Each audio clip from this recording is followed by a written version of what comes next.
Welcome back. On Saturday, millions of people in 36 countries from around the world will walk in together in solidarity, including hundreds of people right here in Regina. It's called the March Against Monsanto, and at the heart of the matter, GMOs, or genetically modified organisms. To learn more about this, we're joined by Connie and McAdam. Good morning. Thank you so much for being here. Thanks for having me. Now, tell me about this walk. Give our viewers a little background, some insight.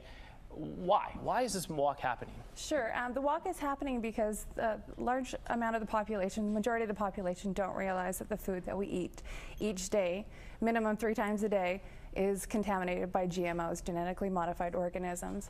And so the walk is to promote awareness of that there are GMOs in our food supply and to give consumers an option to choose. So right now, people will eat food and they have no idea that they're eating a genetically modified organism or a GMO. That's correct.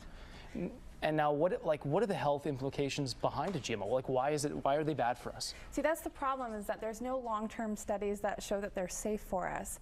So personally, I don't want to be a science experiment, and I don't want to be causing potential harm to my children in the food that I feed them. As a parent, I try to make the safest choices for them every day. And when I found out that the food I was feeding them could potentially harm them, I was mortified.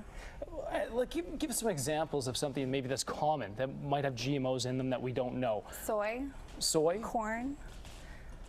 Those are major products that are, I mean, you think that you're doing, switching to a safe alternative and going to soy, and then you find out that your soy is GMO. Now, you can look for a certification on the label through the non-GMO project so that you can confirm that your product does not contain any GMOs. Other countries, they already have labeling that says that there are GMOs in some products. Why do you think we don't have that here?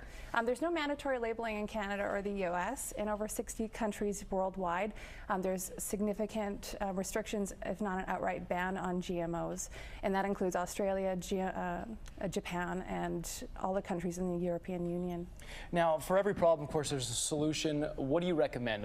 You can march and protest, but what solution would you like to see? Well, first of all, people, when they first learn about something, they want to do their own research, first of all, and find out what they're eating and what they're comfortable eating. It's a personal choice. I would say support local farmers, support organic farmers, and that price is a little bit higher for a reason, because there's no subsidies for the organic farmers. Give us some details as to, if people want to take part in this walk in Regina. It's happening worldwide, but here in Regina specifically, what are some details if people want to come out and support this? So the march is taking place with we're starting off with a rally at 1 p.m. on Saturday at the Legislature building, and we're going to have some speakers there, and then we're going to march down Albert Street to another rally at City Square Plaza, and people can come out and learn more about GMOs, the harmful effects of pesticides and herbicide-resistant crops, and the effects that they could have on their bodies. Well, hopefully something changes, but if anything, it's a good learning experience for a lot of people that show up, and they can just be, get some knowledge on this whole GMO situation. Absolutely. All right. Thank you so much, Connie, for being here. Thank you.